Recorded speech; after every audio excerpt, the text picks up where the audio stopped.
Good afternoon, all. So Bill Mays, VP of Premier Concrete Admixtures, sent in a question, ding, that we answered in a previous video, and here's the link below. So go check out that video where he talked about the importance of concrete maturity. So we talked about the future in that link down below, but one of the things that we talked about were the flaws that we mentioned, not Bill, what we mentioned is the flaws in the ASTM. So this is ASTM C1074. I believe I think it's like a 14 or 10. I said it was 5 to 10 pages. It's 10 pages exactly. That goes over the standard practice for estimating concrete strength by the maturity method. And I really love this. Great standard practice. By ASTM. Whoever put this together, I think, did an impeccable job. The reality is, we don't use this in the industry. Now, I've poured over this thing, written notes, drawn pictures on the concepts, gone over the methods to determine activation energy, datum temperature. This really is an all-encompassing standard. So this is a DOT's version of ASTM C1074. 10 pages, whittled down to, what is that, 3/4 of a page? And really, information that they're referring to from 1074 is this right here. And that's how the industry uses, of course it's not the whole industry. So for those folks who are going to throw a comment, well, John, I don't do it that way. Of course you don't. You're awesome. And I'm not talking about you who's probably watching this video. I'm talking about the 80% that are using maturity the wrong way. So what we wanted to do, and right now Whitney is running some modulus elasticity, or running the test for it. So she couldn't be part of this video, but we had some ideas. First of all, the datum temperature and the activation energy need to be identified. It's the back portion of ASTM C1074, starts on page 5, and it's called Annex A1, Determination of Datum Temperature or Activation Energy.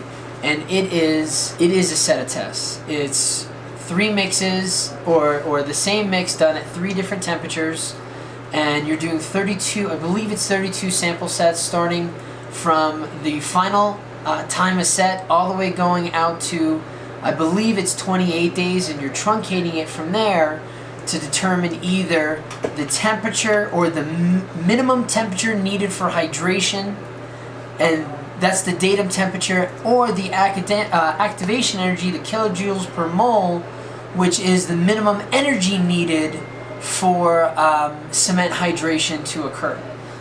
That goes into the equation used to determine maturity from the temperature versus time, and it is imperative if we want to have an accurate representation of what's going on in the cylinder. And what I mean by that is, in the cylinder, we're going to have certain rate of reaction going on, and that's based on the mix design, the chemicals used, water content, and it's going to be different for almost every mix. Some mixes, they'll be pretty darn close, but if you get the wrong information, you can either pull forms or open up traffic when the concrete has not set up. So the maturity curve is telling you the concrete has reached a certain strength even though it hasn't, or you're wasting time where the concrete has attained a certain strength, but the maturity is not telling you that because you've put in the wrong data. So, doing that activation energy and datum temperature is important,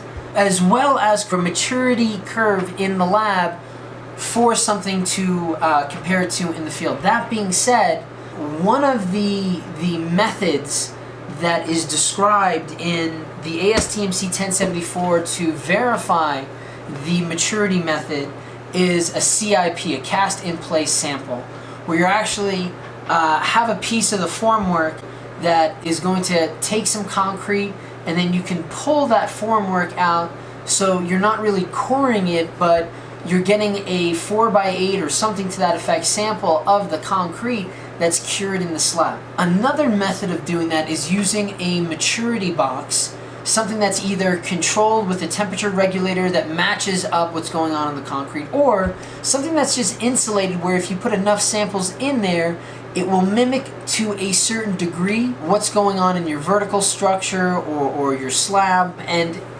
that being said, something else that I don't know if we would modify but make more prevalent, we personally don't think maturity replaces concrete cylinders. I've hinted at that, but let me just say it outright. There are some secondary methods to verify maturity listed in the ASTM, and you need to follow them.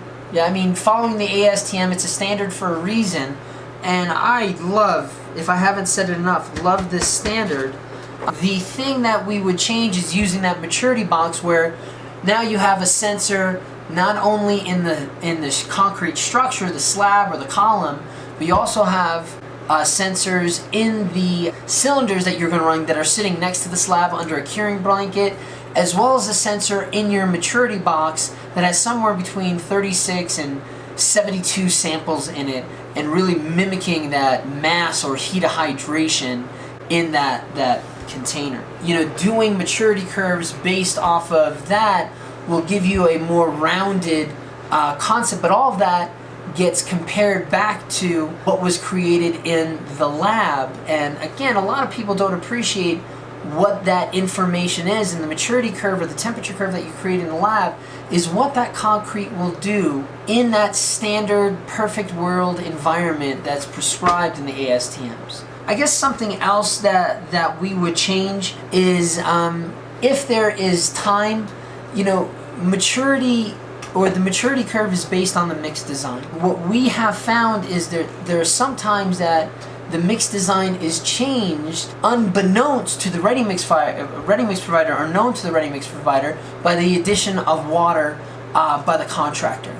So, it's not a bad idea to include something in the ASTM where a lot of the DOTs allow for the addition of water to a certain amount as prescribed by the ready mix provider, that we do not only a standard curve or a maturity curve in the lab based on the singular mix design, but if the DOT is going to allow the addition of water, or for that matter, if we can go with the subtraction of water, really creating a maturity envelope with that water cementitious change, if that could be something that is foreseen. Because, like I said before, the maturity curve is based on mix to mix. That's why the activation energy, the datum temperature is so important. If we add water or subtract water, we're effectively changing the water cementitious ratio, as well as having an impact on the thermokinetics of cement hydration. So it would be a little bit more work, but everything that we've talked about here is a little bit more work. The concept is that maturity can help us save time on the job site, but there's no shortcut method, or there are shortcut methods, but the shortcut methods can oftentimes force you to make the wrong real-time decisions that it's hard to pedal back on some of those decisions, especially when we're talking about the safety of laborers and workers at the job site. So I hope you learned something today. We really do appreciate this 1074 and don't really like what some of the DOTs are doing to it to get it accepted in the industry, and it's just not necessary. If you have any questions, any concrete concerns, let us know. We're always interested in your thoughts on these ASTMs, and we're excited to talk about these subjects. So thanks for joining us today. Don't forget to like and subscribe. Go concrete, beat asphalt.